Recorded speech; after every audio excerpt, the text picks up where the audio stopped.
Energy equal to MC² ક્યારે સામાન્ય વસ્તુ નથી. એ શોધી રહ્યા હતા એનર્જી ક્યાં છે, એ શોધી રહ્યા હતા એનર્જીથી ફાયદા શું, એ શોધી રહ્યા હતા કે સૃષ્ટિનું આખું સર્જન, તારાઓનું અદ્ધર રહેવું, વનસ્પતિનું આખું શાસ્ત્ર બહુ સ્ટડી કર્યો હતો. એમને પ્રકૃતિ, જળ અને ચેતનમાં પ્રભુ જોઈને પ્રભુનો આનંદ લૂંટવો હતો.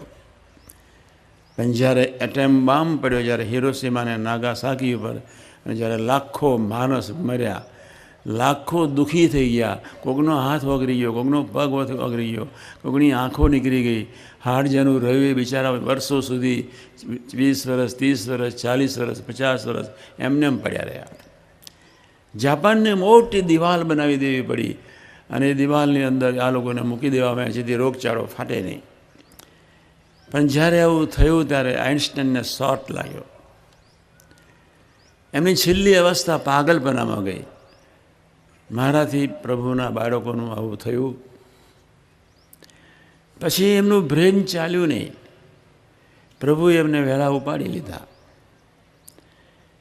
પણ જો આ પ્રસંગ ન બન્યો હોત તો આઇન્સ્ટાઈન 100% જગતને કહી શકત કે અનુમાં બ્રહ્મ તત્વ સિવાય કોઈ ચીજ નથી.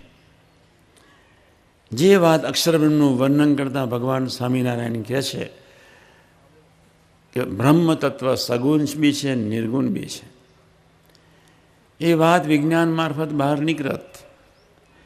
આ થિયરીની વાત હું તમને એટલે કરું છું. ગુણાતીત પુરુષ, એની આંખ એ આંખ નથી, એના કાન એ કાન નથી, એના પગ એ પગ નથી.